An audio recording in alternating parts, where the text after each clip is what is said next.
네, 여러분 안녕하세요. 2024년 2월 19일 월요일 우수의 노영의 뉴스 인사이다 시작하겠습니다.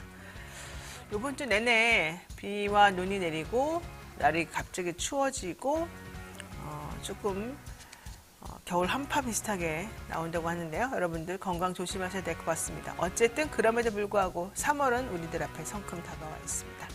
여러분의 인간소화제 노영의 오늘 방송 간단히 말씀드리겠습니다. 먼저 오늘은요, 여러분들 뉴스팩 시간에 뉴페이스가 옵니다. 그동안에 이진아 기자 혼자 동무대를 펼쳤는데 오늘은 새로운 기자, 전연주 기자가 함께 뉴스픽 코너 준비해 보았습니다.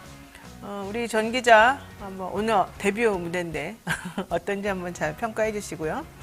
다음은 배상훈 프로파일러의 베프의 추억 코너 합니다. 최근 벌어졌던 사건 사고 소식, 특히 전창조 씨 그리고 30대 탈북민 모친 살해 사건 이런 내용들 집중적으로 좀 살펴볼 예정이고요. 요즘 배상훈 프로파일러가 싱글맨으로서의 여러 가지 삶을 다양하게 방송에서 보여주고 있는데 그런 것도 한번 제가 살짝 여쭤보도록 하겠습니다. 그리고요. 총선 민생 검증반이죠. 저희가 총선을 맞이하여 특별히 만든 코너인데요. 여야의 공약과 정책들을 직접 검증해보는 그런 시간입니다. 오늘 안진걸 민생경제연구소장과 김병주 더불어민주당 의원 두 분이 함께 국방정책 그리고 또 이 각 당이 내놓고 있는 이 병역과 관련된 얘기들 어떤 식으로 진행될 것인지 한번 살펴보도록 하겠습니다. 생방송 중에 궁금한 점 있으시면 언제든 댓글 남겨주시고요. 잠시 기다리시면 노영의 뉴스 인사이다 시작하겠습니다.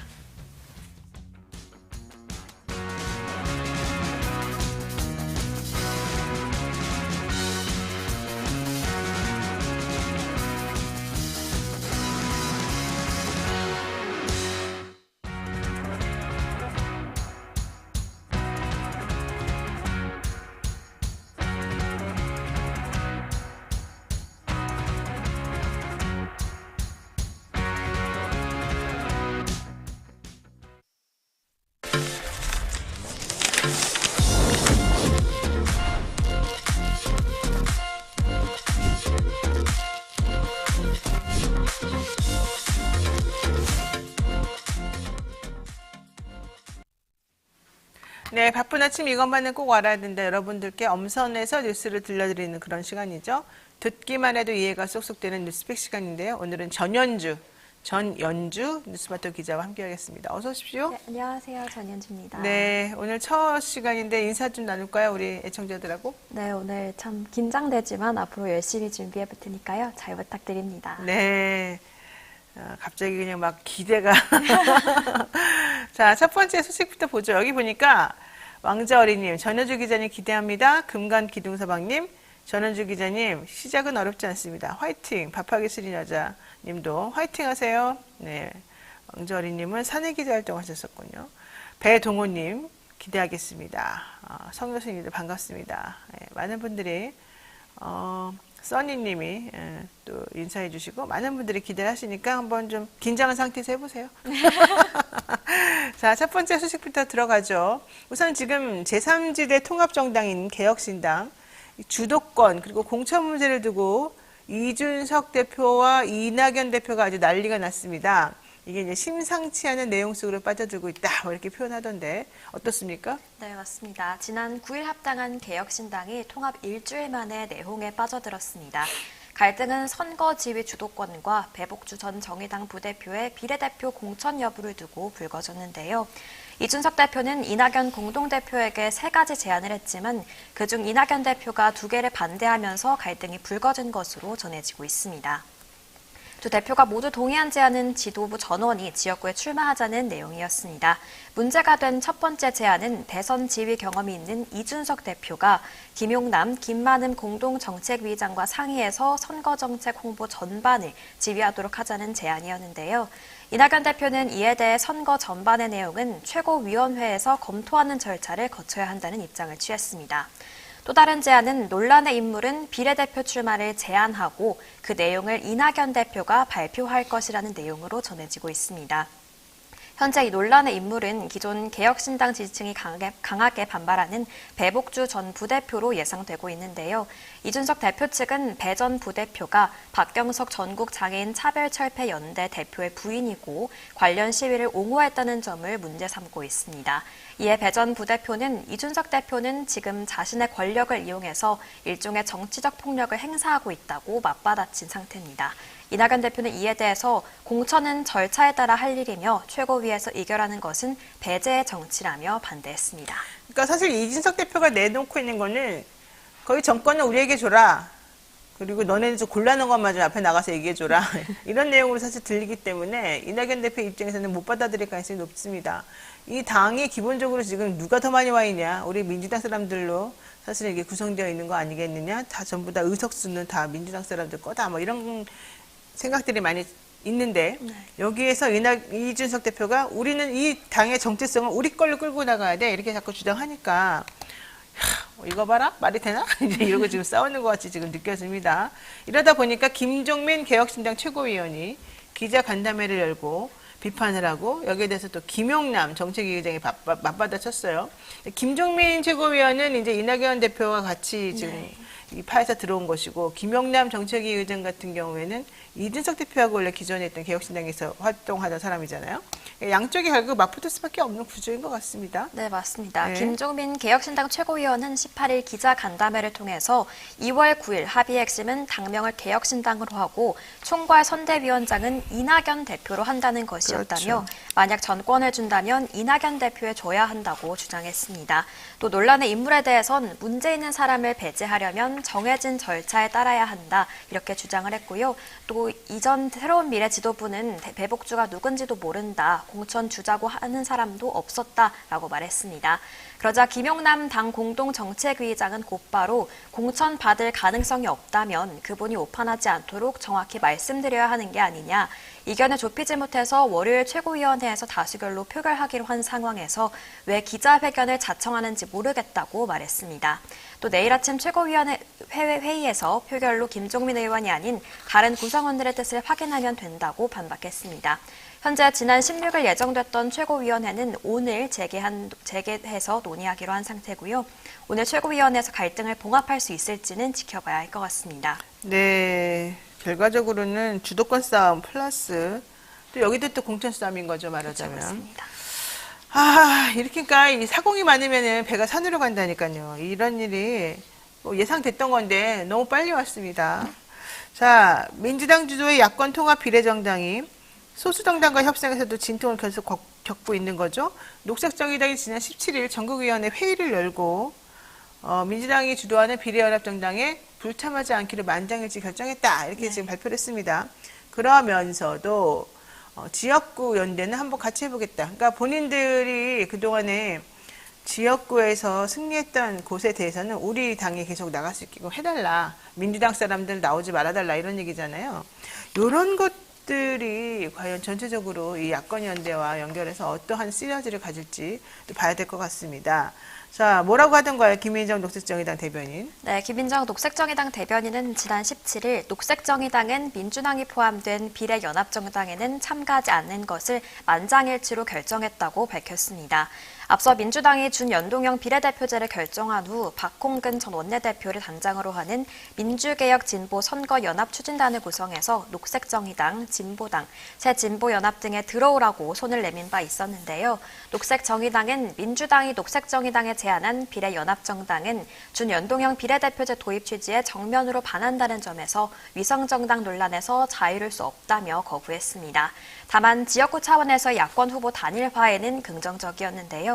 김 대변인은 윤석열 정권 심판을 위해서 중앙당의 전략적인 판단에 따라 지역구 후보 연대 등을 폭넓게 추진하기로 했다고 밝혔습니다. 이에 박홍근 민주당 의원은 의미 있게 평가한다면서 지역구에서 윤석열 정권 심판을 위한 야권 후보 단일화는 경선을 통해 한다는 방침이라며 녹색정의당과의 의견 교환을 예고했습니다. 네. 네, 민주당 미래연합정당에 녹색정의당이 합류하지 않게 되면서 민주당은 당내 친명과 비명 공천 갈등에 더해서 소수정당과 지역구 단일화 과제까지 떠안게 됐습니다. 아나운서 같아요. 자, 어쨌든 중요한 거는 최고위원회에서 표결로 한번 확인을 해보겠다. 이런 얘기인 것 같고, 중간중간에 원래 이준석 대표가 지난주 주말에도 기자회견 한다고 했다가 또 그걸 미루기도 했었지 않습니까? 아, 이게 해결이 되는지. 그렇지만 결국 돈이 이긴다. 응? 다음 달 22일까지 의원수 5명 이상 유지를 하게 되면 25억을 받는다는 거예요. 선거 보조금으로. 이거는 매우 큰 돈이죠. 왜냐하면 이준석 대표가 나 3천만 원 가지고 당 만들었어요. 이랬고 맨날 다녔거든요. 근데 25억이 들어온다? 이거는 절대 본인이 깰 수 없는 그런 당근이기 때문에 제가 보기에는 다음 달 20일까지는 최소한 유지할 것 같고 또 그러다 보면 선거가 얼마 안 남았으니까 결과적으로 이 구성은 그대로 가겠죠. 알겠습니다. 자, 의료계 집단 행동도 좀 얘기를 해봐야 될 것 같습니다. 어쨌든 민주당이 지금 비례연합정당에 녹색정의당이 합류하지 않으니까 당내 친명, 비명 갈등, 소주정당 지역구 단일화 가지고까지 할 게 되게 많아요. 네. 뭐라고 하던가요? 잘 봉합이 될 수 있을지 좀 지켜봐야 될 것 같습니다. 네. 자, 이 와중에 왕자 어린님, 이야, 이분이 또 아침부터 기분을 좋게 만들어주시네. 왕자 어린님 고맙습니다. 정부의 의대 증원 계획에 반발하는 의료계 움직임이 초읽기에 들어갔다. 일부 전공의들이 집단 사직서를 냈고 의대생들도 동맹 휴학 결정을 내렸다. 6개월만 있으면 나 의사 면허 딸 수 있는 소아청소년과 이런 식으로 해도 되겠느냐 하면서 또 6개월 남겨두고 사직서 내는 사람도 있었고요. 의대가 지금 총체적으로 의사분들 난리가 났습니다. 자, 이 얘기도 한번 해볼까요? 네, 정부의 의대 증원 방침에 대한 의사협회 비상대책위원회는 총력 투쟁을 선언했습니다. 먼저 오는 25일 대규모 규탄 대회로 포문을 열기로 했는데요. 특히 이른바 빅5 병원 전공의들은 19일인 오늘 사직서를 제출하고 내일 오전 6시부터 근무를 중단하겠다고 예고한 상태입니다.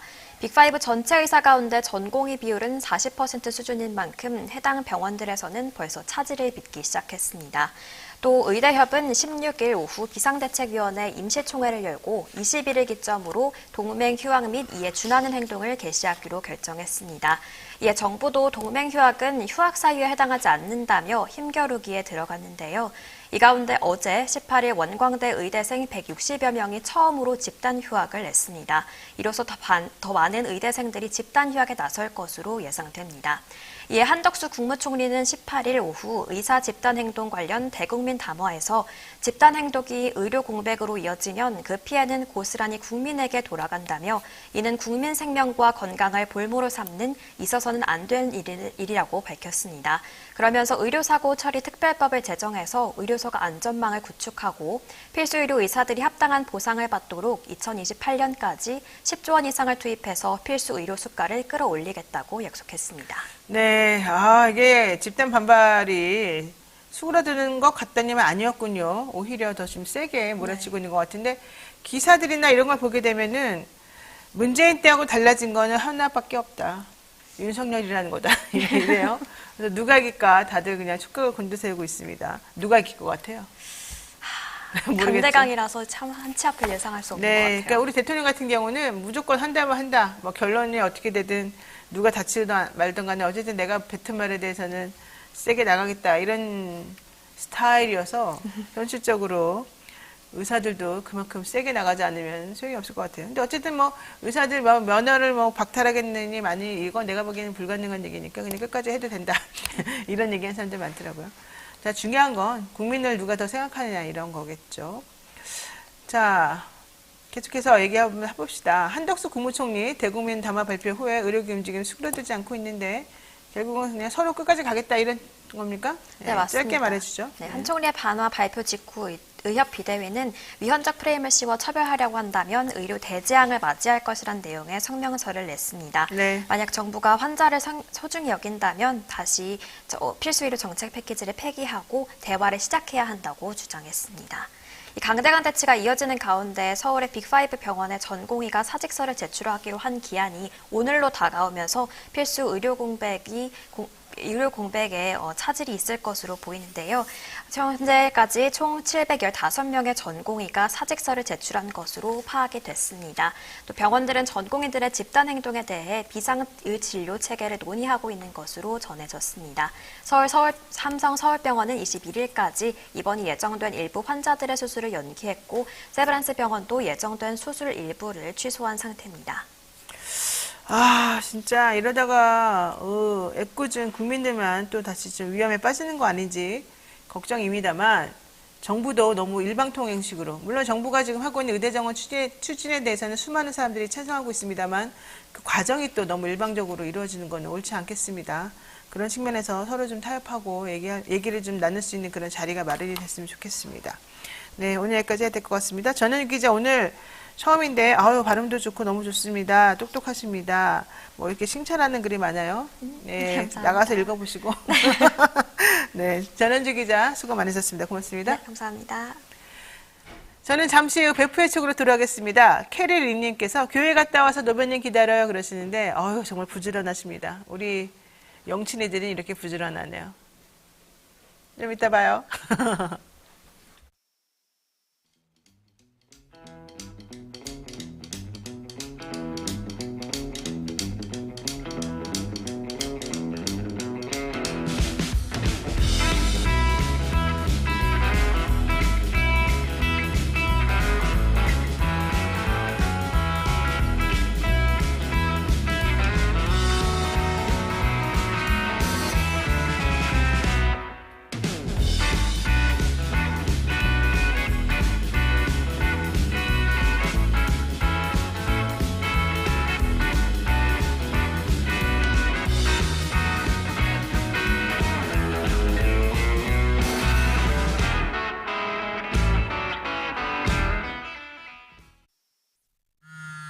벌칙 대상 행위 금융위는 여보세요? 발견된 뭐 맨날 똑같지. 형사 벌칙 시간 없어. 대상이 되는 행보여야 함. 나 시험 한 달밖에 안 남았어. 형사 규정 4조고요. 시정명령 문제는 또 언제 형사 푸냐. 규정 제27조입니다. 응. 지금 먹으려고.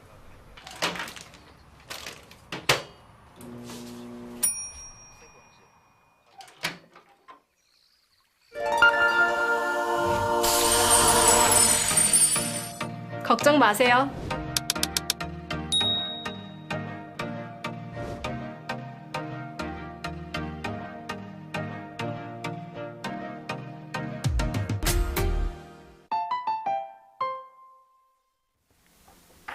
네, 산삼의 분양 함양 지리산 자락 800고지에서 농약 한 방울 비료한 톨 없이 오로지 자연의 힘으로만 자란 산양 산삼입니다.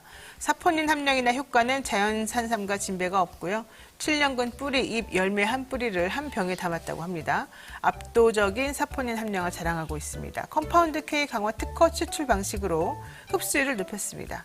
사랑하는 부모님, 남편과 아내, 그리고 하늘을 열심히 살아온 나 자신에게도 지리산 천년의 기운을 선물하시기 바랍니다. 2024년 새해에도 어김없이 1+1 이벤트 하고 있고요. 새해맞이 이벤트로 산삼향이 가득한 산삼떡 3종 세트도 준비했습니다. 많은 관심 부탁드리고요. 전화 문의는 1666-1080입니다. 저 떡을 제가 먹어봤는데 구워서 먹으면 되게 맛있습니다. 이렇게 프라이팬에가 살짝 기름 좀 넣고 노릇노릇하게 구워내면 안에 있는 그 달콤한 소하고 이 떡의 맛이 어우러지면서 특히 이 산삼 향이 한 가득 입에 가득 차는 느낌이죠. 자, 전화문의 1666-1080이고요. 네이버 검색 산삼 순백하시면 되겠습니다. 곧 이어서 요 짤막 소식 하나 한번 여쭤볼까요? 안 그래도 지금 댓글에 그런 얘기가 나와 있어서 제가 좀 말씀 드려봅니다. 윤석열 대통령 부인 김건희 여사가 그동안에 두문불출하더니 15일부터 또다시 활동을 개시한 것으로 보입니다. 순직경찰 유족, 고 유재국 경이죠. 지난 2020년에 한강투신 실종자를 잠수해서 찾다가 순직한 분인데요. 이 씨는 남편의 순직에 충격을 받아서 조산을 했고 아들 유이현 군은 고개를 제대로 못 가누는 강직형 뇌상마비를 앓고 있다고 합니다. 이 유재국 경위의 부인 이 씨 그리고 유재국 경위의 아들 유이현 군 잇따라 찾아온 이 비극적 상황에 대해서 많은 분들이 안타까워했는데 김건희 여사가 이 순직경찰 유족에게 사주기를 맞이하여 추모 편지와 선물을 보내서 위로를 전했다라고 얘기를 하고 있고요. 그리고 과일 바구니도 보냈다네요. 그리고 또 어제는 넷플릭스 대표 그리고 이정재 씨 관저에서 오찬을 했습니다.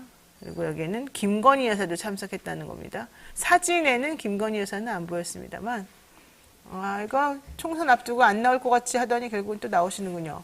도이치는 못 갔지만 사진으로는 본인의 존재감을 알려주려고 하는 그런 느낌이 아닐까 이런 생각을 지금 하고 있습니다. 아마도 이제 조금씩 간을 보면서 나오는 것 같은 느낌이 드는데요. 국민들 입장에서는 어떤 상황으로 비춰질지 이걸 어떻게 해석해야 될지 한번 생각해 보는 것도 필요할 것 같습니다. 여기까지 하고요. 여기까지 노영희의 짤막한 생각 한번 전달해 봤고요. 한 주 동안 따뜻했던 사건, 사고들을 짚어보는 그런 시간입니다. 베프의 촉 시간이죠. 오늘도 배상훈 프로파일러 모시겠습니다. 어서 오십시오. 안녕하세요. 요즘 배상훈 프로파일러님은 프로파일러 활동도 열심히 하시지만 각종 방송에서 예능에 막 참석하시느라 바쁘십니다. 뭐 소소하게. 소소하게 나 이런 데 나가 이렇게 알려주시고 네. 그 나가니까 좋던가요? 뭐 사람들 많이 만나고 네. 또 이런저런 얘기하고 그런 게 좋죠. 예. 그렇군요. 예. 상상력을 좀 같이 할 수 있어서. 예. 그래요? 예. 또 거기는 좀 예능이니까 좀 분위기가 다르죠? 치열하죠. 치열해요? 예. 더 무서워요? 그렇죠. 왜냐하면 거기 있는 그 전문 방송인들이니까 예, 조금만 이제 삐끗하면 잡혀 먹히죠. 어떻게 멘트를 잡혀 먹히죠. 멘트를 말할 기회가 없군요. 네, 그렇게 표현하시더라고요. 멘트를 잡혀 먹힌다고. 예. 예. 그러니까 보통 이제 우리는 서로 주거니 받거니 서로 기다려주고 말할 타임을 주고 이러는데 그러냐 그냥 치고 들어와야 돼요. 인터셉트 그렇죠. 해야 돼, 인터셉트. 왜냐하면 그분은 그분 혼자가 아니라 그분 회사를 대표하는 분이기 때문에 혼자는 쉬고 싶어도 회사를 대표하는 예능인으로서는 절대 못 쉬죠. 그래서 이해합니다. 그래서. 그렇군요. 당연하죠. 그냥. 알겠습니다. 네, 어쨌든 거기 다녀오시고 나면 배상훈 프로파일러 기분이 좋아지고 얼굴이 그냥 웃음꽃이 만발한다는 거. 꼭 그렇지만은 아주 않습니다. 기분 나쁘다는 거. 왜요? 저 라디오스타 나왔습니다. 사람을 차별한다니까요. 라디오스타 나옵니다. 알겠어요. 자, 오늘 얘기할 거 좀 해보죠. 이 얘기 또 심각한 얘기라서 제가 또 갑자기 감정 전환을 시키겠습니다. 전청조 씨는 참 내가 보기엔 연극적 장애인 성격인 것 같아요. 이 사람은 모든 세상이 자기 무대야. 그래갖고 모든 사람들을 갖고 놀려고 지금 장난치는 것 같아요. 매우 기분 나쁩니다. 자, 재벌 3세 등을 사칭하며 30억 원대 사기 혐의를 받는 전청주 씨. 저는 사실 생각보다 너무 형량이 적게 나와서 되게 이해가 안 갔었어요. 서울 동부지법 형사합의 11부에서 14일에 전청조 씨에 대해서 특경법상 사기 공무사 위조 및 위조 공무사 행사 등의 혐의로 재판에서 판결 선고를 했는데 징역 12년입니다. 재판부는 중국 소설가 위하의 소설 형제를 인용하면서 전 씨를 강하게 질타했습니다. 이 사람의 사기 행각이 등장인물의 성별을 바꿔가면서 사기를 치는 이 소설보다 더 뛰어나다, 대단하다 이럴 수가 있느냐. 수많은 사람의 삶을 망가뜨리면서도 어쩜 이렇게 뻔뻔하니 이제 이런 얘기를 했습니다.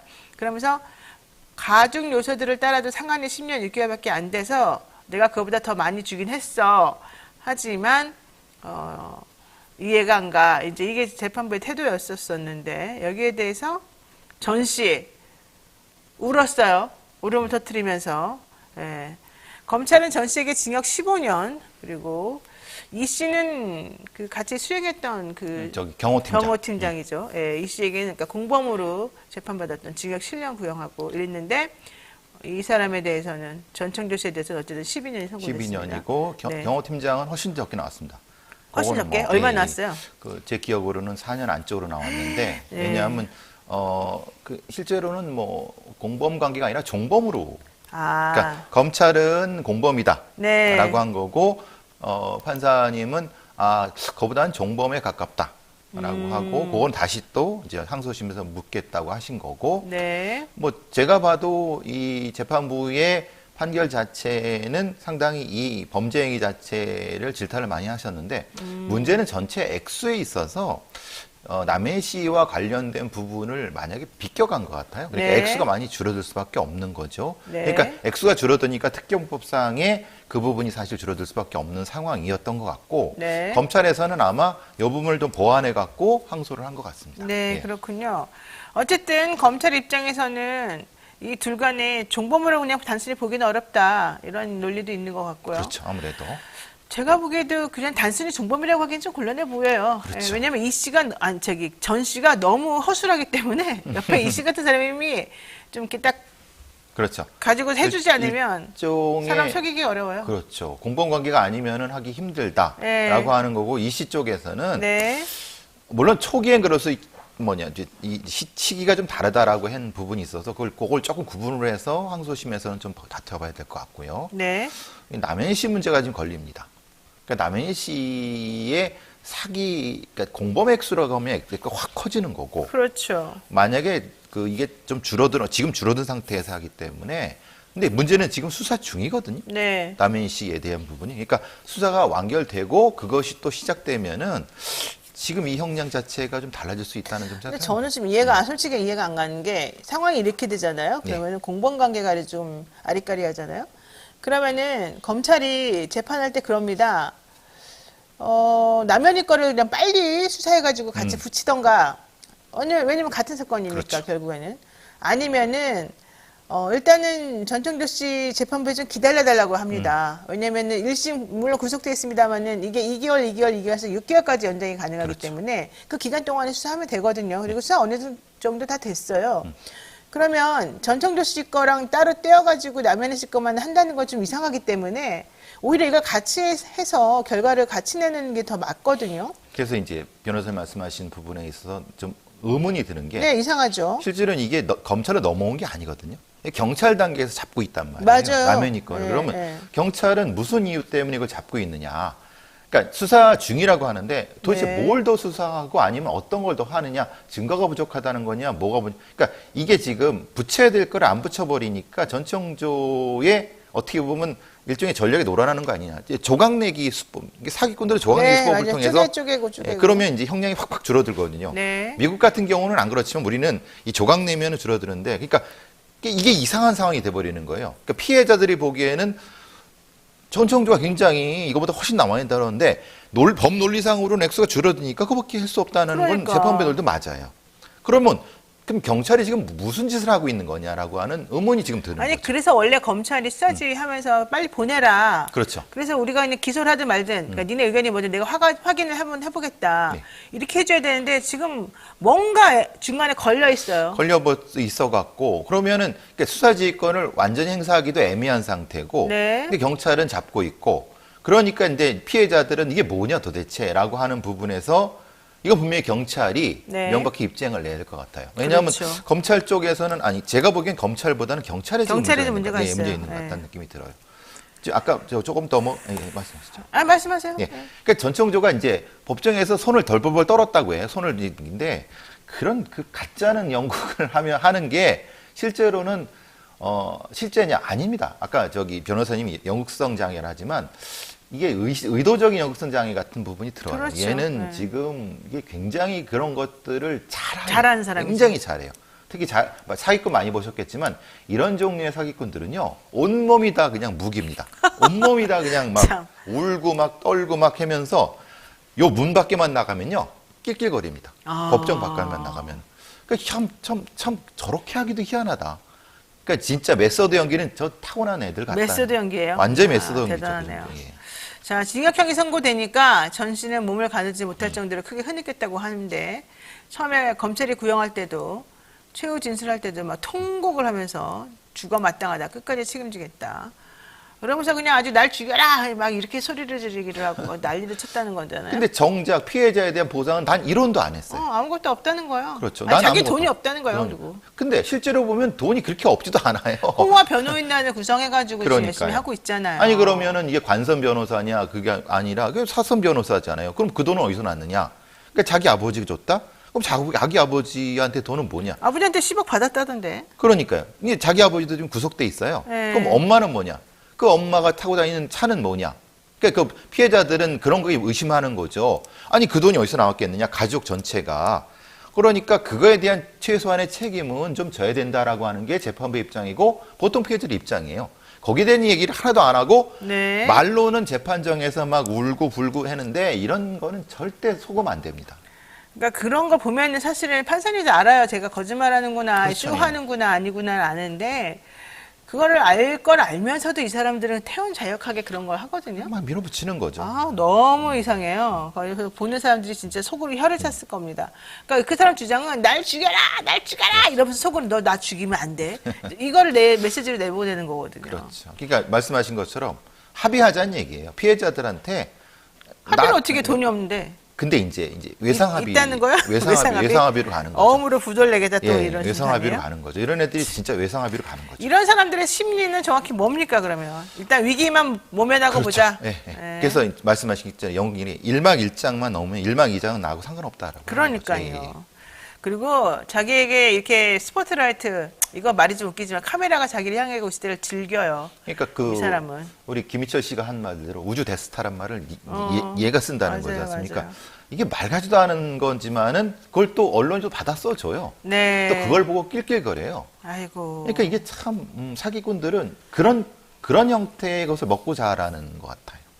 자, 전청조와 같은 사기범들의 심리는 책임감은 하나도 없고, 네. 그냥 자기네 뭔가 스타라는 잘못된 생각을 가지고 있고, 내가 말만 하면 사람들은 다 나에게 넘어올 것이다. 이런 생각을 가지고 있어서 은연중에 사람들이 자기 말 한마디에 어떻게 반응하는지를 다 계산해가지고 다 막 행복해하기도 하고, 아, 오늘 좀 더 좀 강도가 약한데 이러면서 좀 반성하기도 하고 이런답니다. 여러분 잘 보세요. 녹화 오프되면요 얼마나 농담을 잘하는지. 아, 야, 이런 놈들이 참. 이게 녹화 탁 키면은 그때부터 눈이 벌게져 갖고, 야, 이게 진짜. 금방 야. 울다 온 사람처럼. 네, 진짜 울다 옵니다. 금방 1초도 안 걸린다. 진짜. 네. 사기꾼들에게 잘 속는 사람들도 따로 있죠. 저도 잘 속는데. 사기꾼들에 잘 속는 네. 분들은 노변처럼 네. 정직하고 원칙이 있는 사람들이 잘 속습니다. 왜냐하면 그 원칙만 뭉개뜨리면은 네. 그게 사기꾼들의 심리입니다. 네. 기본적으로 난 이런 것 같아. 잘 속는 사람들은 나도 원래 약속을 잘 지키고 한 말은 다 지켜야 된다고 생각하기 때문에. 그렇죠. 내 원칙 이런. 거. 상대방도 그렇게 말하면 그 말을 믿지 그럴 않는 거라고 이유가 없는 생각하는 거예요. 거죠. 저 사람 약속했으니까 지키겠지. 이런 생각을 갖고 멍청하게 하는데 그리고 좀 이렇게 그럴듯한 말로 포장하게 되면 또 넘어가. 그 말이 좀 맞아 보이고 저 사람 말을 안 믿어주면 내가 좀 미안한 것 같기도 하고 이런 잘못된 생각 갖고 있습니다. 여러분 그러면 안 됩니다. 어쨌든 검찰은 1심 판결을 불복해 항소를 했는데 그러면 전청조 씨도 항소를 한 겁니까? 아, 쌍방 항소죠. 지금 양쪽 저기 다. 검찰에서는 이제 너무 양형이 적다. 예. 왜냐하면 이 자체가 피해자가 다 쓰고 피해 회복이 안 됐다. 네. 그리고 너무 사치를 한 건데 계획적으로 범행인 거다. 이 부분이 가만히 안 됐다라고 해서 검찰은 항소했고 뭐 당연한 항소라고 생각합니다. 예. 근데 보세요. 재판부가 뭐 내가 줄 수 있는 양형이 적기 되기 뭐 형량의 최고초를 줬다 주장했는데 10년이면은 거기에 이게 지금 여러 가지 실체 경합범이기 때문에 15년까지 가능하잖아요. 그렇죠. 근데 왜 재판부는 12년을 준 거예요?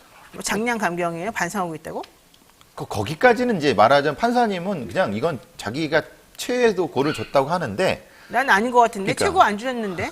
예. 제가 보기엔 X의 문제 같아요. X가 아니 X가 30억이면 이 정도 줘야죠. 그러니까 15년. 그게 줘야 되는데 네. 그리고 피해 회복이 하나도 안 됐는데. 그래 전혀 안 된 부분에서는 그리고 이게 전청조 씨 심리 검사도 했었을 거 아니에요. 안 했습니다. 안 했어요? 네. 왜 안 해요? 이 왜냐하면 사기꾼들은 심리 검사가 잘 안 통합니다. 사람은? 그러니까 우리가 잘 속이니까? 사기꾼들의 심리 검사를 할 수 있다고 생각하는데 네. 본인이 하다가 거부를 해버립니다. 그러면은 이게 문제가 됩니다. 그렇군요. 예. 자, 전 씨가 여러 차례 사기 전력이 있음에도 다시 범행하고 피해자가 다수이고 피해 규모가 매우 크고 피해금도 모두 사치를 위해 사용해서 앞으로 피해 회복 가능성도 없고 오직 호화 생활을 위한 계획적인 범행만 줄기차게 해왔다는 거 이런 것들을 고려해서 항소했다 이렇게 밝혔습니다. 남현희 씨 수사도 결과적으로는 좀 있으면 나오긴 할 텐데 남현희 씨에 대해서 재판부가 한 말이 있습니다. 전창조 씨가 자신이 한 말 중에서 남현희 씨에게 유리할 수 있는 말이 거론이 되니까 그 뜻을 뒤집으려 노력했다. 그러니까 남현희에게 좀 책임을 전가하려고 했다. 이런 그렇죠. 얘기인가요? 이제 전청조라는 사람이 남현희에 대한 얘기를 했습니다. 뭐냐면 내가 뭐 사랑한다, 뭐 끝까지 책임지겠다 이런 얘기를 하는데 그것이 문제가 좀 공범관계가 될 수 있거나 아니면은 또 다른 관계가 될 수 있기 때문에 네. 그거를 말을 비트는 얘기들을 법정에서 한 거죠. 그러니까 판사님은 야 그게 무슨 말인지 알고 하는 소리냐? 의도적으로 이제 뜻을 왜곡하려고 그러는 거 아니야라고 계속 질책을 했나 봐요. 그래서 지금 이 내용은 그거죠. 본인이 한 말이 무슨 말인지에 대한 의도를 뒤집으려고 너는 시도하고 있으니까 이거는 상당히 신빙성을 내가 신뢰할 수 없다 이렇게 얘기하는 부분이에요. 남현희 씨는 본인은 피해자라고 주장하고 있고 전창조 씨는 처음에는 말이 좀 왔다 갔다 합니다만 그렇죠, 처음에는 그 사람을 피해자라는 식으로 주장했다가 나중에는 같이 공범이라고 주장을 계속 했다. 사실은 그렇게 되는 하고 거죠. 물고 늘어지고 있어요. 물귀신 작전을 지금 쓰고 있는데 그러다 보니까 남현희 씨에 대한 말을 전창조 씨가 하는 게 왔다 갔다 한다는 얘기죠. 그래서 그렇죠. 재판부가 그 부분에 대해서 언급을 하거나 검찰이 얘기를 하게 되면 남현희 씨에 대해서 뭔가 이렇게 좀 아니야 그 사람 좀 다 알고 있었어. 그 사람 나 공범해 이런 것으로 사람들에게 알리려고 사실은 이 전창조 씨가 말을 비비 꼬아요. 그래서 그렇죠. 판사가 검사가 무슨 말 하는 거니 이렇게 이제 물어보고 그럼 그 제대로 뜻은 대답을 알고 하고. 하는 거니 이런 이러는 식으로도 겁니다. 저는 사실 알고 한다고 보고 그러니까 초점을 흐리려고 하는 게 네, 그렇죠. 수법이거든요. 네. 다시 이제 말씀드릴 게 네. 경찰의 태도는 지금 명확히 해야 된다고 봅니다. 지금 이 재판이 조금 꼬인 게 아까도 말씀드렸지만은 경찰의 수사가 너무 늦어요. 네. 포렌식은 이미 오래전에 마쳤고 대지를 안 할 거라고 하면은 그래서 뭐 이번 주 정도로 마무리된다고 하는데 네. 그럼 이걸 병합시킬 것인지 아닌지 근데 1심 지났는데 병합될 수 있나요? 신급이 달라서. 그러니까요. 그래서 지금 이 문제가 되는 어렵겠죠. 거잖아요. 네. 왜냐하면 전창조 씨는 2심이고 그렇죠. 이거 1심으로 들어가 그다음에 보니까. 남현희 씨는 1심인데 그러니까. 이럴 때 방법은 하나밖에 없습니다. 남현희 씨 1심은 빨리 끝내버리고 2심에서 거기서 합쳐주는 거죠. 붙여버리는 예, 거예요. 전창조 씨가 기다렸다가. 근데 지금 그렇게까지 할지는 모르겠습니다. 자, 코딱지 쇼둥이님께서 참 닉네임 읽기가 어렵네요. 전창조 씨는 남자 교도소로 갑니까? 여자 교도소로 갑니까? 물어보시는데 일단 생물학적으로 남성이 아니라 여성입니다. 그래서 아마 여성이 있는 곳으로 구치소죠, 지금은 아직. 예, 여성 구치소에 있습니다. 네, 예. 있습니다. 자, 어쨌든 남씨 측에서는 전창조로부터 받은 선물, 외제차 등을 자진 제출하면서 공모 혐의를 줄고 부인했습니다. 남씨 휴대전화 등에 대한 포렌식 작업 마쳤고 추가 대질 조사 계획은 아직 없다라고 경찰에 말하는데 조금 축소해 주려는 느낌을 제가 좀 받았습니다. 솔직히 말하면. 뭐 변호사님 잘 아시겠지만 이렇게 늘리는 이유는 그런 이유가 좀 있죠. 사실은 네. 좀 있죠. 그리고 예. 남현희 씨 변호인들이 초창기에 잘 못했는데 아마 중간에 좀 바뀌었나 봐요. 중간에는- 이제 대응을 잘하고 있습니다. 중간에는 팀이 바뀐 것 같아요. 제가 네, 보기에도. 바뀌었어요. 예, 지금 예. 팀이 바뀌었어요. 팀이 바뀌지 않았으면 이런 식으로 예, 잘 할 수 없어요. 맞습니다. 아, 우리가 진짜 변호 업무를 하다 보니 너무 딱 들여다 보이네요. 어떤 예, 수가. 눈에 보이시죠? 네, 두 번째 이슈 보겠습니다. 설날 술에 취해서 모친을 숨지게 하고 그 옆에서 잠을 잤던 30대 탈북민. 결국 구속이 됐습니다. 이 사건 좀 소개해 볼까요? 예, 처음에는 이제 그 경기도 고양경찰서에서 전속살해 혐의입니다. 30대 남성이 자신의 모친 50대 어머니를 흉기로 휘둘러 갖고 살해한 사건인데요. 처음에는 이게 그냥 이런 그냥 전속살해 사건인 줄 알았는데 문제는 이 가족이 탈북 가족이라는 문제가 떠오르면서 탈북민 문제가 지금 조금 얘기가 되고 있는데 2006년도에 탈북을 했어요. 아마 북한의 그 고난행군 곧 지나면서 2006년도에 탈북을 해서 지금 20년 동안 수도권에 살고 있었습니다. 아버지, 어머니 셋이 탈북을 한 건데 아버지는 이미 돌아가셨고요. 어머니랑 살고 있었는데 문제는 이 범인이 오랫동안 이 이제 어떤 생활이나 이런 것보다는 교도소에서 들락날락했던 사람으로 탈북민 청소년의 네. 사회 적응 문제가 지금 논란이 되고 있는 사건입니다. 30대 남성 A씨는 탈북한 이후에 직업이 없었습니다. 그래서 어머니가 벌어온 돈으로 사실은 먹고 살았다는 그렇죠. 얘기고요. 변별한 직업도 없으면서 사람들하고 이제 뭐 어울려 다니면서 이랬던 것 같아요. 이날도 자기 동료와 함께 술을 10병을 마셨다는 겁니다. 이틀 동안 소주 10병 마셨다. 아파트 들어갔는데 깨어보니 엄마가 죽어 있었다. 나는 왜 그랬는지 모르겠다. 이게 이제 요점입니다, 본인의. 현실적으로 이 사람의 범행 동기를 찾기가 그래서 매우 어렵다는 얘기입니다. 어렵죠. 근데 그때는 탈북자인지 몰랐었죠. 그렇죠. 예. 엄마가 아들 데리고 와가지고 오랫동안 한국에서 서울에서 살면서 힘들었을 텐데 어쨌든 본인 살아보겠다고 식당에서 밤낮 없이 일하다가 결국 아들한테 죽은 겁니다. 아들은 음주 사고도 일으켜가지고요. 교도소에서도 복역했다가 출소한 지 얼마 되지 않은 상황이었어요. 계속 들락날락한 것 같아요. 이게 왜 그런지 참 이상하지만 어쨌든 그 얘기 좀 나중에 하도록 네. 하고 해당 남성은 범행 후에 자신의 범행 사실을 알리고 사진까지 찍어가지고 전송했어요. 그러니까 이게 뭡니까 도대체가? 그러니까 탈북민 아마 교도소 동기이자 탈북민 같이 있었던 사람하고 술 마시고 귀가한 후에 그 사람한테 이 자신이 범행한 걸 찍어서 보냈어요. 그래서 사실은 알려지게 된 거거든요. 그 사람이 신고를 해갖고 확인해서 이제 알게 된 거거든요. 네. 자기가 왜 그런지 모르겠다. 맨날 주장합니다. 그리고 화목했는데 모르겠다.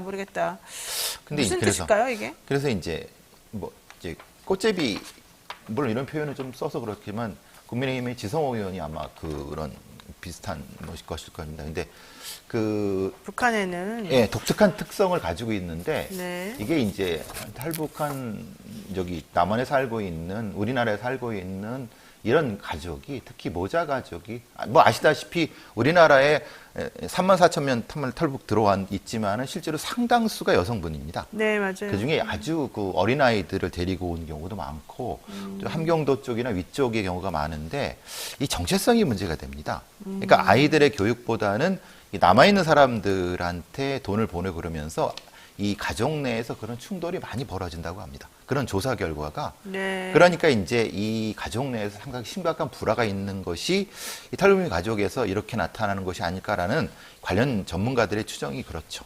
그러니까 탈북민 부모들은 생계형 직종에 많이 일하고 있고 출퇴근이나 휴일 개념이 별로 없어서 예. 아이들이 방치된다 이제 이런 얘기가 많이 있는 것 같고요. 그렇죠. 그러다 보니까 아동범죄 대상에 노출이 되기도 한다는 얘기고요.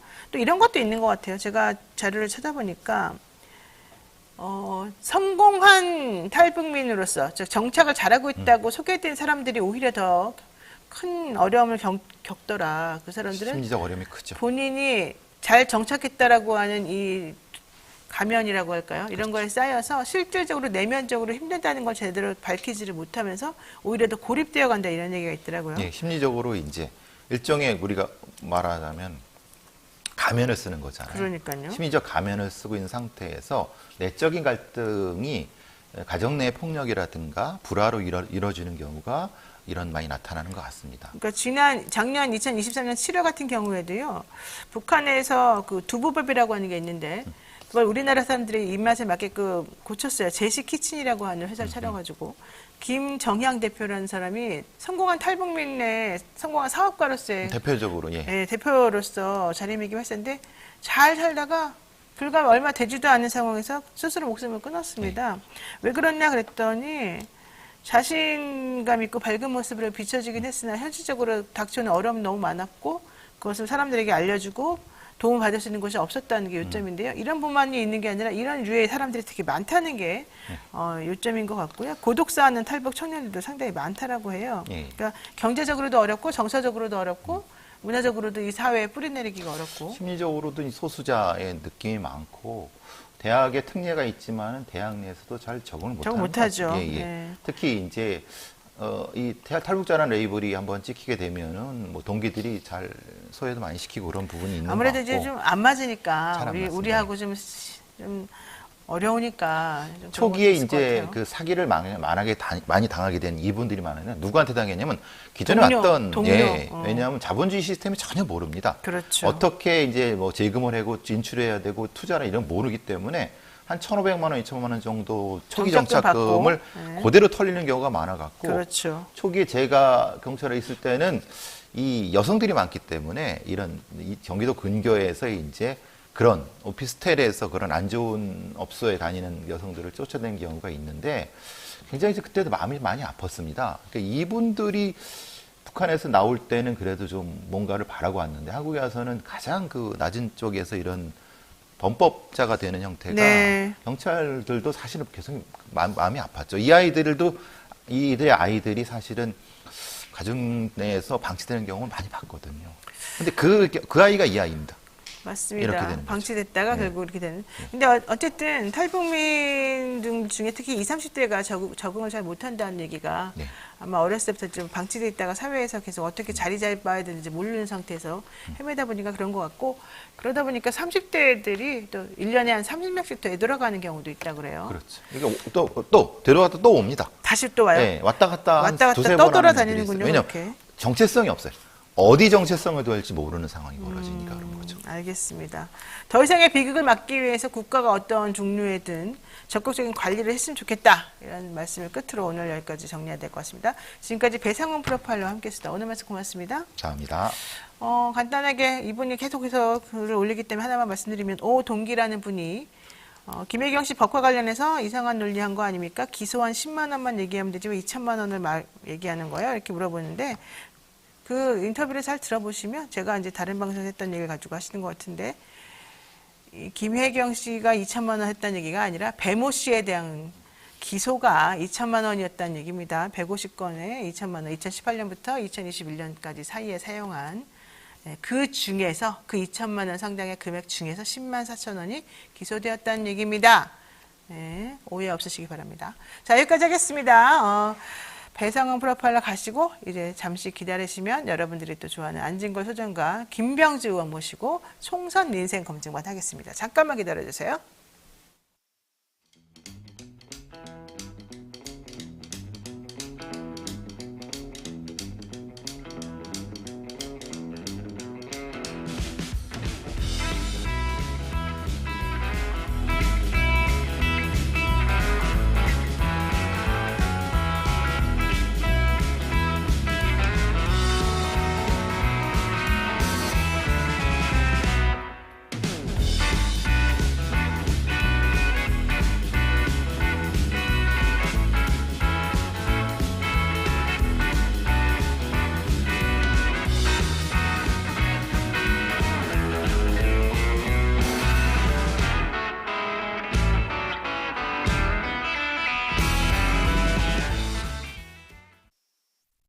매일 10시 1시간만 투자하면 내 계좌도 10배거.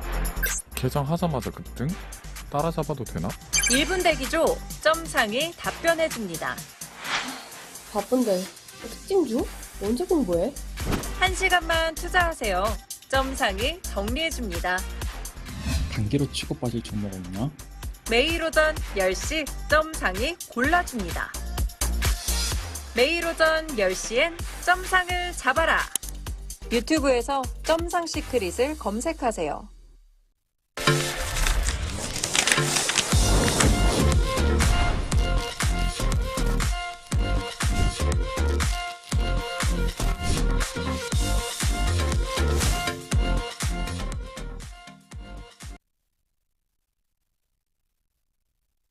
형사 벌칙 대상 행위 금융위는 여보세요? 결과 발견된 뭐 맨날 똑같지. 형사 벌칙 시간 없어. 대상이 되는 행보여야 함. 나 시험 한 달밖에 안 남았어. 형사 규정 4조고요.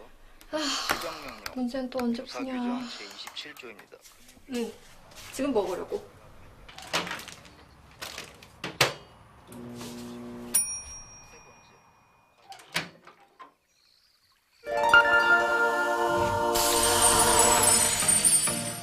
걱정 마세요.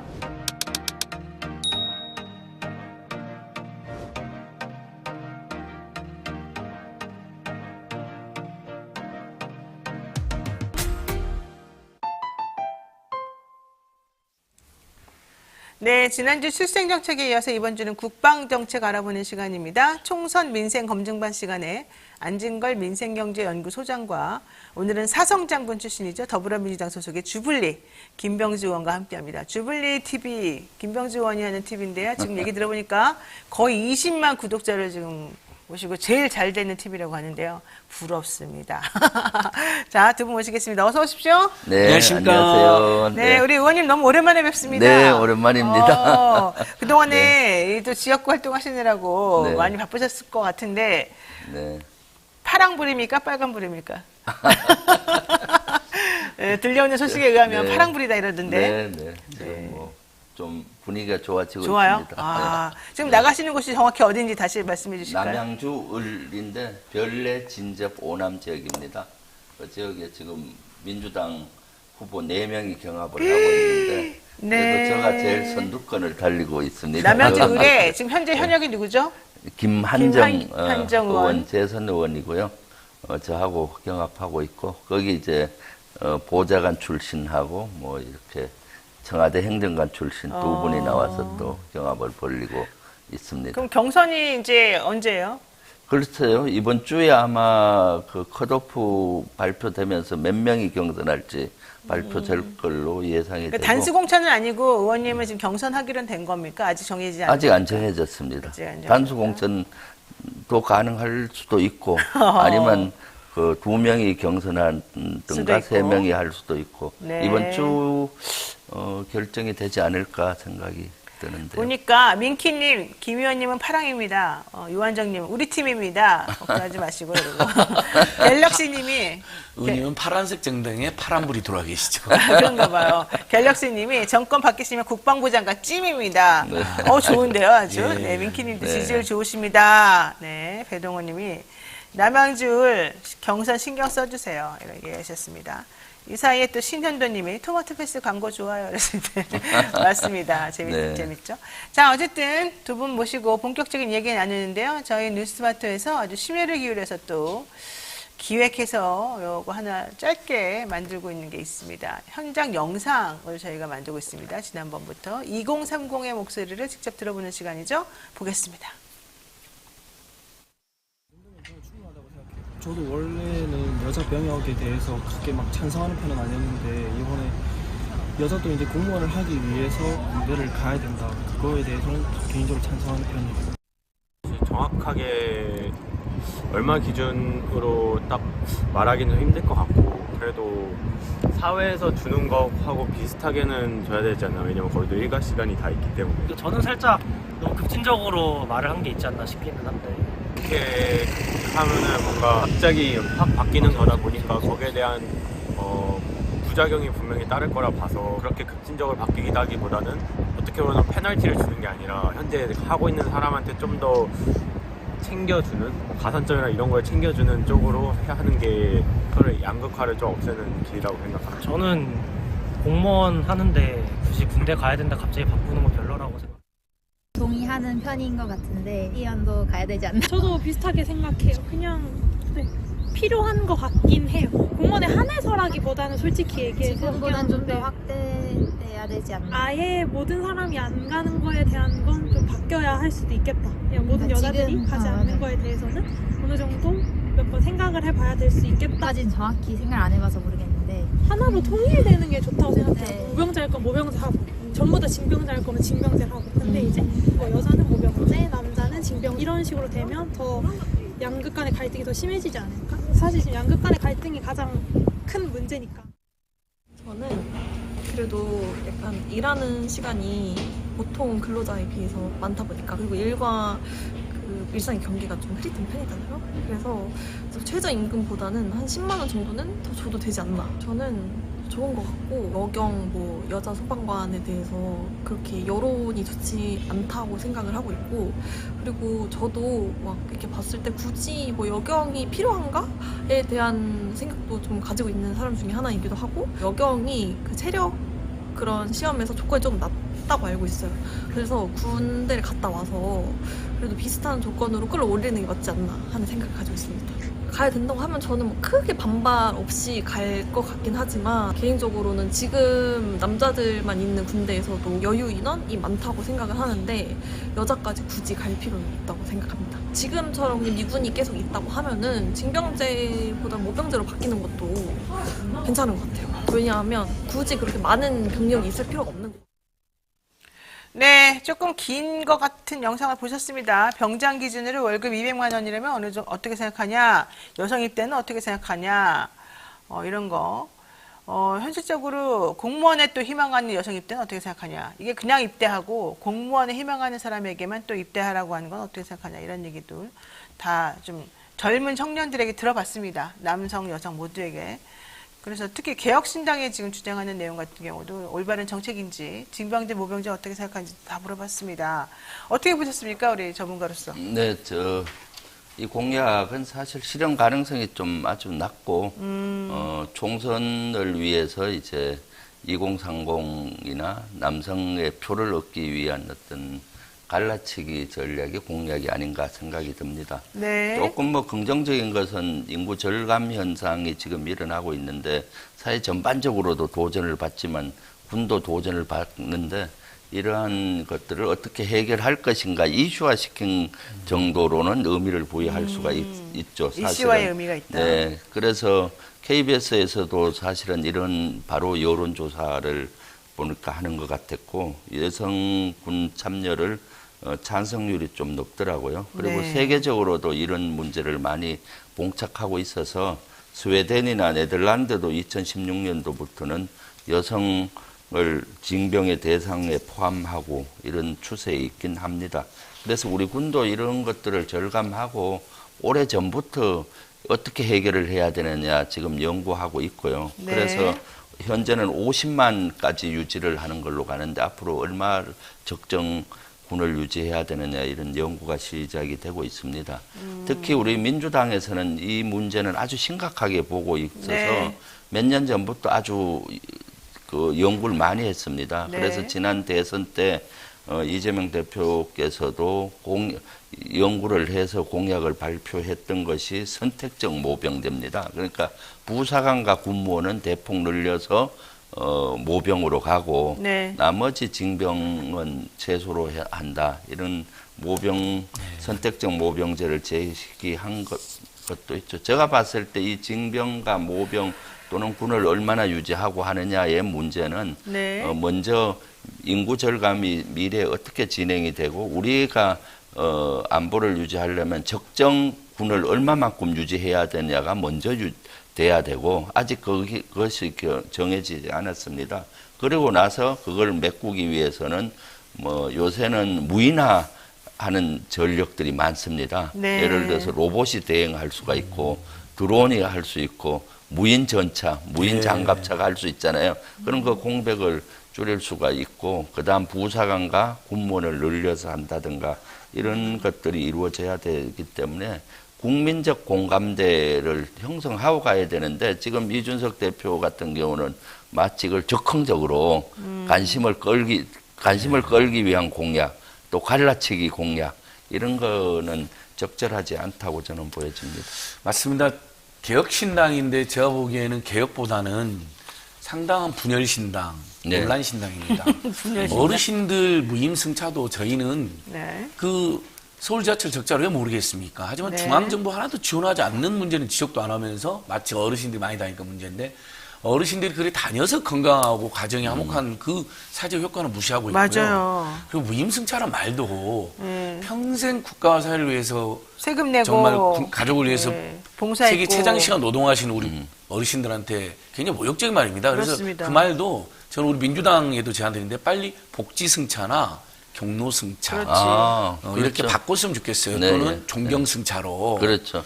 그리고 만약에 정말 적자가 너무 심하다면 국민연금도 60세에서 65세로 단계적으로 이렇게 지급 연령을 늦췄죠. 우리가 늦췄자는 것처럼 요즘은 65세여도 난 너무 젊다 하시는 분이 많기 때문에 예를 들면 사회를 거쳐서 66세, 67세로 조금씩 늦추는 거 적용 계획 이런 건 건강한 논의잖아요. 그렇죠. 근데 다짜고짜 갑자기 야 어르신들이 막 다녀서 문제다. 뭐 경마장이 많이 간다. 에이. 이건 정말 모욕적인 방식이고요. 이 방식도 마찬가지입니다. 여성분들이 경찰, 소방, 교정은요 사실 위험한 곳이고 계속 우리 소방관들 많이 숨지기도 하고 교정도 얼마나 험한 일입니까? 네. 오히려 그런 데 일한다면 환영할 만한 일인 겁니다. 맞습니다. 경찰, 소방, 교정에서 여성들이 꼭 필요한 직무도 있는 것이고 만약에 여성분들이 직무 능력이 부족하다는 지적이 있다면 그것은 어떤 체력 기준이라든지 훈련 기간을 좀 더 보완해서 네. 할 수 있는 건데 거기 하려면 군대 갔다 하라. 그러면 군대를 여러 가지 이유로 정당한 이유로 못 간 어떤 여성들이나 다른 비군대 남성들 같은 경우는 완전히 차별받게 되는 거거든요. 그래서 이거 역시 또 갈라치기 하는 겁니다. 네. 오히려 저는 이제 김병님 말씀 잘하셨는데 징병제에다가 네. 모병제로 확대하고 또 결국은 이게 저출생 문제 때문에 생긴 문제인 저출생을 어떻게 극복할 것이냐는 논의는 같이 가는 건설적인 제안하는 게 맞다. 이렇게 네. 보고 있습니다. 맞습니다. 저도 참 그 부분에서 많은 의견 동감하는데요. 어르신들이 70세 이상 분들 특히 할 일이 없어가지고 또 본인이 존재의 의의에 대해서 매우 무력감을 느끼기 때문에 사실은 할 것도 없고 갈 데도 없고 혼자 미치겠다 이러면서 우울감에 빠져서 사는 분들이 되게 많아요. 그런 분들에게 그나마 희망을 주는 게 이 전철 탈 수 있는 패스 이겁니다. 그거에 있기 때문에 그나마 숨통이 좀 트인다, 나갈 수 있다, 바람이라도 쐬고 왔다 갔다 한다, 사람 구경한다, 이제 이런 게 되게 많아요. 그래서 그것이 가지는 긍정적인 효과가 있어요. 그러면 우리나라 교통이나 이런 것들에 대해서는 당연히 정책적으로 누구라도 편하게 아주 최소한의 비용으로 타고 다닐 수 있게끔 해주는 게 기본이거든요. 국가사회 복지정책 중에. 그거를 할 생각을 안 하고 그걸 지원은 안 하고 야 돈이 모자라니까 너는 다니면 안 돼. 집에만 처박혀 있어. 이거는 말이 안 된다는 거죠. 그래서 정말 그렇게 하고 싶으면 긍정적인 효과와 부정적인 효과를 명확하게 구분해서 정말 공청회를 해가지고 뭔가 문제가 있는지 어떤 점에 고쳐야 되는지 이런 걸 확인한 다음에 얘기를 해야지 마치 그렇게 다니는 분들이 무슨 뭐 거지야 남한테 얻어가지고 그런 거나 다닌 사람인 것처럼 막 얘기를 하고 매우 모욕하고 이거 정말 옳지 않습니다.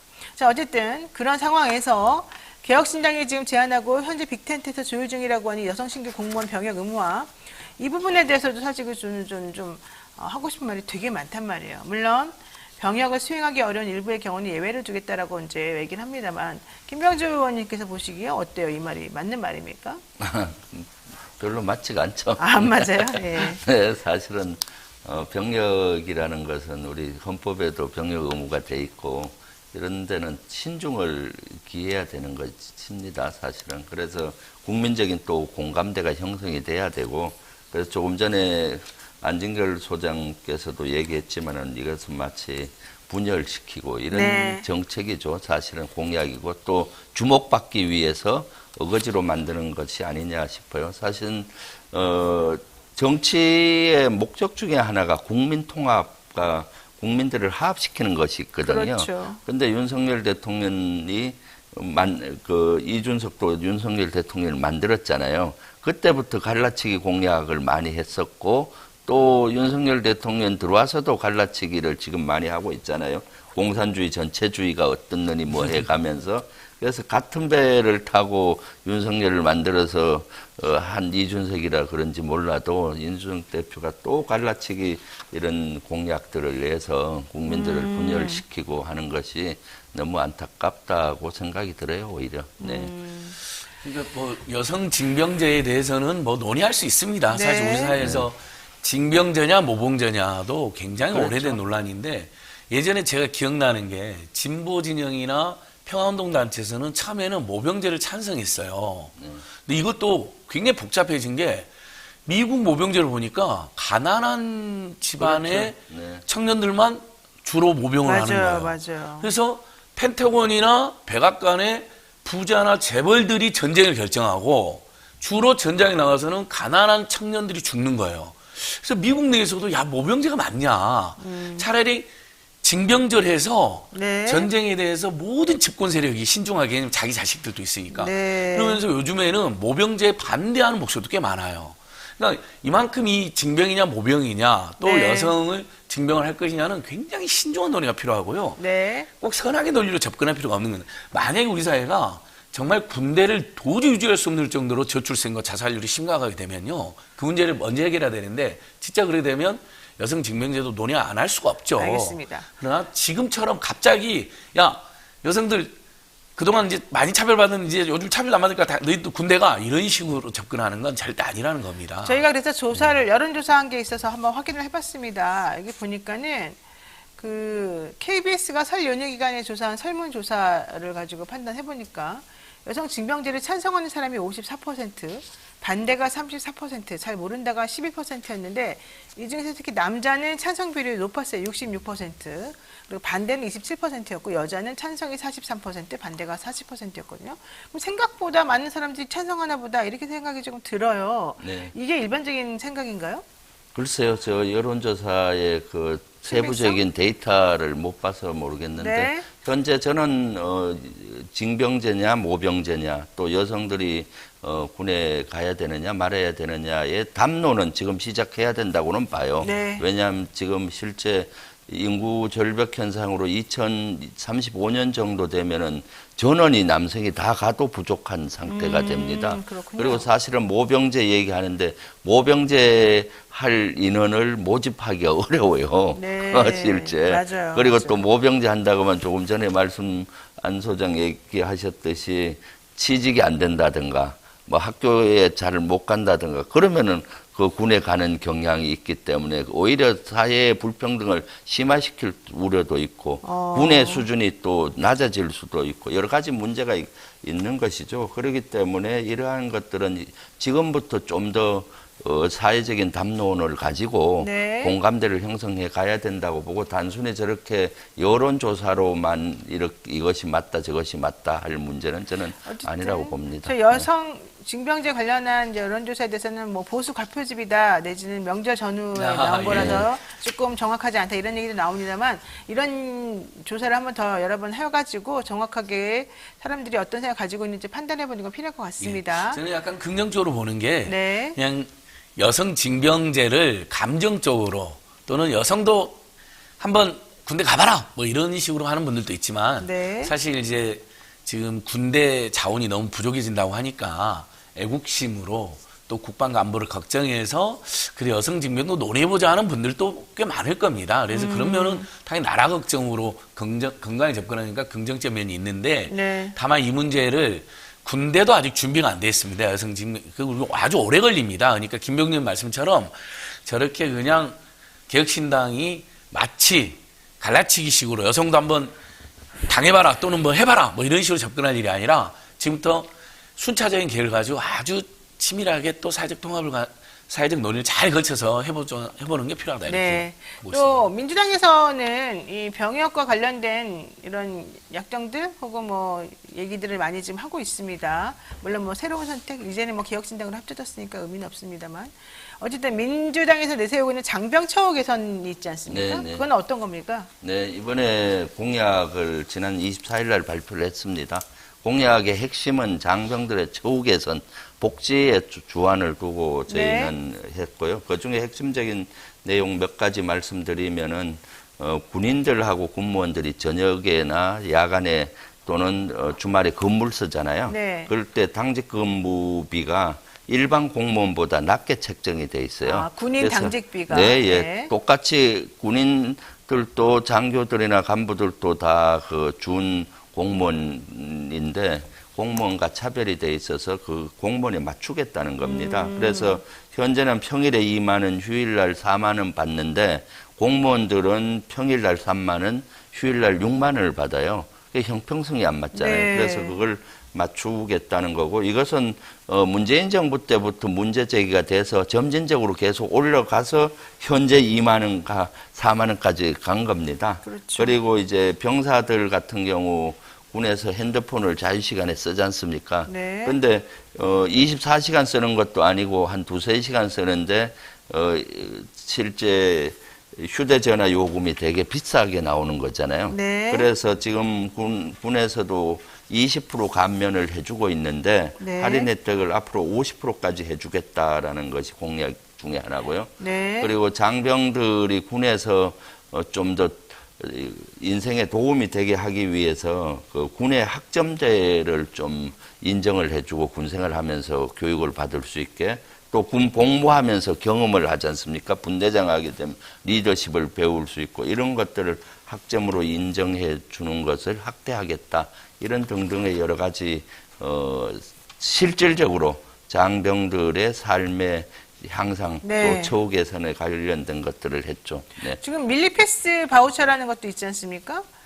이게 그 검진비도 뭐 지원해준다. 네. 뭐 소속 간부는 영해 거주가 가능한 대로 가면서 개인 주거 선택권을 좀 네. 보장할 수 있는 방식으로 하겠다.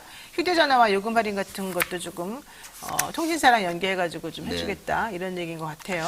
제가 그 통신비 전문가이기 때문에 아주 이건 반갑 너무 잘한 겁니다. 네. 그 군인권센터 김영남 사무국장 우리 군인권센터가 아주 요즘에 맹활약하잖아요. 네. 군인권을 많이 개선시켰는데 이분이 쓴 글에도 나오던데 뭐 지금 예를 들면 우리 사병들 급여가 60만 원, 80만 원, 100만 원, 뭐 올해는 좀 더 올랐는데 네. 거기서 5, 6만 원, 6, 7만 원 통신요금 나오면 10%가 날아가는 거 아닙니까? 네, 그럼요. 사실 제대 후도 준비도 해야 되는데 그래서 저는 이렇게 생각합니다.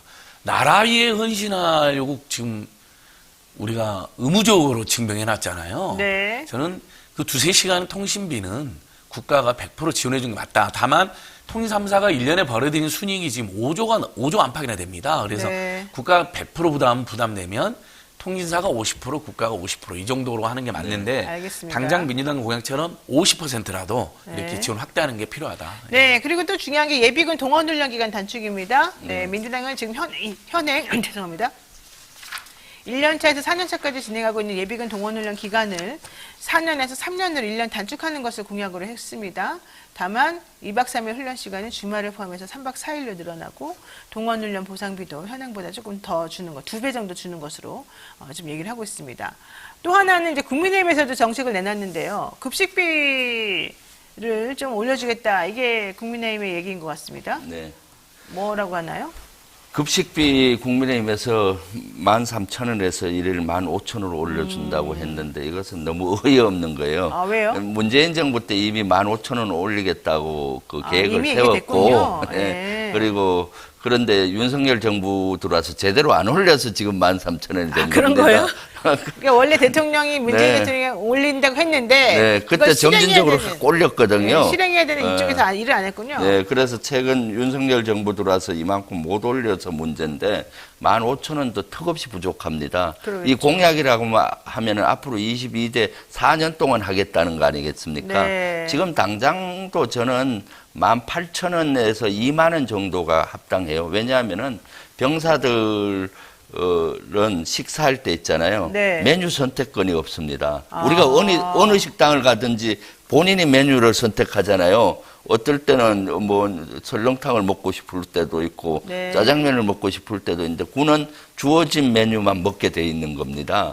그래서 앞으로는 메뉴 선택권을 줘야 되는 것이 큰 방향이고요.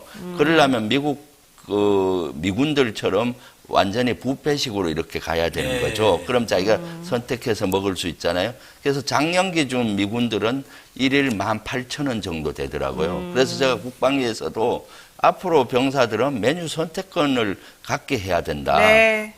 그러려면은 미군들처럼 완전 뷔페식으로 가야 된다 하고 요구했는데 겨우 한다는 것이 15,000원 이것도 계획됐던 거를 제대로 못한 거를 공약에 반영을 하니까 장병들의 급식을 너무 모르고 있다. 네. 그냥 책상에 앉아서 하는 것이 너무 어이없는 공약인 그러니까 이게 거죠. 지금 장병 급식비 단가가 13,000원에서 15,000원 올린다는 게 하루 기준인 거예요? 뭐 한 끼 기준인 거예요? 하루. 아, 예. 그러면 한 끼당 한 5,000원 정도씩? 그렇죠. 한 끼면 이 정도 13,000원 원치면 충분하죠. 그렇죠. 근데 하루니까 이런 5,000원도 안 되는 4,000~5,000원짜리로 장병 급식을 하니까 여러분 다 기억나시죠? 예전에 식당 봤더니 정말 반찬이 좀 와, 그랬어요. 어떻게 이럴 수가 있느냐라는 난리가 났잖아요. 네, 맞습니다. 그래서 급식비는 진짜 저는 김현우님 말씀 잘하셨는데 최소한 뭐 한식, 양식, 뭐 중식으로 그렇죠. 이렇게 선택할 수 있게 해주거나 아니면 정말 뷔페식으로 해가지고 정말 군대에서 안 그래도 답답하고 여러 가지 어려움이 많을 텐데 우리 장병들이 나라 살리려고 지금 지키려고 했는데 먹는 거라도 통신이라도 드시는 거라도 제대로 드시게 해주고 통신이라도 제대로 해서 군대 내에서 여러 가지 문제를 해결하는 계기를 만들어줘야 됩니다. 마지막으로 하나만 여쭤보겠습니다. 시간이 지금 없어가지고 지금 진보당 쪽에서 군형법 92조 6을 폐지해야 된다고 주장했거든요. 이게 뭐냐면은 동성군인과 성관계를 가지면 징역 2년 이하의 처벌을 받게 되는 법이에요, 이게 문재인 정부에서 미완된 군사법원 개혁 문제에 대한 논의, 이거하고 연결해가지고 두 개가 지금 다 논의가 안 되고 있다, 이제 이런 주장인 건데요. 일단 이 군대에서 동성군인과 성관계 가졌을 때 처벌하는 거. 요즘 이제 동성관계도 사실 다 인정을 받고 있는 게 세계적인 추세인데, 이거는 어떻게 보세요? 이것은 아주 조심스러운 접근이 필요합니다. 사실 조심스러운 접근이. 이것은 현재 우리 당에서는 반대입니다. 사실은. 아, 반대입니까? 왜냐하면은 실제 인권위에서는 폐지를 권고했지만은 헌재에서는 합헌이 난 사항이고 당에서도 이 폐지에 대해서는 시기적으로 아직 시기상조다. 이것은 사회적인 합의가 필요한 것이다라고 보고 있고요. 네. 군사법원 개정은 문재인 정부 때 획기적으로 개정이 됐습니다. 3대 범죄에 대해서는 이제 민간에서 하게 돼 있고 모든 것은 군사 재판을 했는데 네. 그리고 2심부터는 민간으로 간다든가 이런 많은 변화가 최근 2년 전에 이루어졌기 때문에 네. 지금은 실험하고 있는 단계라고 보여요. 그래서 지금 여기서 공약에 빠졌던 이유는 이런 것들을 좀 더 관찰해보고 네. 보완 발전시키는 게 맞다는 그런 견해를 우리 예. 당에서는 갖고 있죠. 네. 그래도 아무래도 근데 이제 군대 내 이제 동성 간의 성추행이나 성폭력 문제도 있거든요. 이런 건 엄단해야죠. 하지만 뭐 서로 사랑하고 서로 좋아하는 소수자더라도 그런 사랑에 기반한 관계라면 이제 처벌하는 건 사실 구시대적이다. 그래서 알겠습니다. 민주당도 좀 더 이 부분은 전향적으로 또 논의도 해야 될 거라 생각합니다. 의견은 왜냐하면 다르시네, 두 인권 분이. 시민단체들이 굉장히 강력하게 촉구하고 있습니다. 알겠습니다. 세계적으로도 이게 문제된 조항이 되고 있어서. 네. 자, 이제 마지막으로 인사 다 드릴 상황인데, 김병재 의원께만 특별히 간단하게. 지금 그 남양주 을에서 30.6%로 김병재 후보가 현역인 김한정 후보보다 오차 범위 안에서 앞서가고 있는 걸로 지금 얘기가 됐답니다. 네. 그 여론조사 해보니까 이 총선 전까지 임하는 각오 이런 여론조사 결과 어떻게 네. 속으로 한번 해보시죠. 네, 지금 사실 지난 2번에 걸쳐서 연거푸 제가 많이 앞서긴 했습니다. 한 5에서 10% 정도 그러셨구나. 앞서고 있어서 좀 저는 맑음으로 여론조사 전문가들은 평가하고 김한정 의원을 흐림으로 평가하는 경향이 있긴 합니다만은 사실 선거는 끝나봐야 끝나는 겁니다. 그래서 저는 겸손하게 지금 밑바닥부터 주민들 만나고 또 열심히 발로 뛰고 이렇게 선거하고 있습니다. 이번 선거는 무엇보다도 윤석열 정부의 폭정과 폭주에 맞설 사람을 뽑는 거라고 봅니다. 누구 그동안 윤석열 정부와 잘 싸워오고 앞으로 네. 잘 싸울 것이냐, 이재명 대표를 누가 잘 지키고 잘 앞으로 지킬 것이냐, 그리고 지역 통합을 누가 잘 이룰 것이냐라는 선거로 보기 때문에 그 책임자는 저라고 보고 열심히 주민들과 접촉하면서 그런 걸 알리고 또 주민의 목소리를 듣고 이런 노력하고 있습니다. 알겠습니다. 지금까지 안진걸 소장 그리고 김병재 의원과 함께 이야기 나눴습니다. 고맙습니다. 네, 감사합니다. 네. 네, 믿을 수 있다 더 착한 보험 잠깐 말씀드리겠습니다. 건강보험, 차량보험을 더 저렴하게 만나보실 수 있는 전문 보험 클리닉 업체입니다. 가족이나 친척, 지인에게 묻지마 보험 가입하신 분들, 보험료는 적당한 건지, 내가 지금 제대로 된 보장을 받고 있는 건지, 필요한 보장 들어가 있고 나에게 도움이 되는 그런 보험을 들고 있는 건지 궁금할 때 점검 받아보시기 바랍니다. 예약만 하시면 전국 어디서든지 무료로 방문 상담 가능하고요. 주저하지 말고 예약하시면 친절한 상담이 같이 찾아옵니다. 상담 예약은 대표전화 1644-1236, 1644-1236이고요. 010-7611-3303으로 연락하시면 24시간 언제든지 문자와 카톡이 연결되어 있습니다. 확인 후에 여러분들께 정말 올바른 컨설팅을 해드릴 수 있도록 많이 노력한다고 하니까 여러분들 많이 관심 가져주시고요. 특히 영친이 분들은 미리미리 보험 가지고 있는 것들 정비해서 나중에 불이탈을 맞지 않는 일이 생기도록 하겠습니다. 자, 여러분들 오늘 수고 많으셨고요. 잠시 뒤에 저 노반장이 진행하는 2부 뉴스인사 프라임 진행하니까 여러분들 보시고 싶으신 분들 유튜브 멤버십 회원 가입하시고 들어와서 같이 봐주시기 바랍니다. 자, 오늘 1부 순서 여기서 마치겠습니다. 고맙습니다. 감사합니다.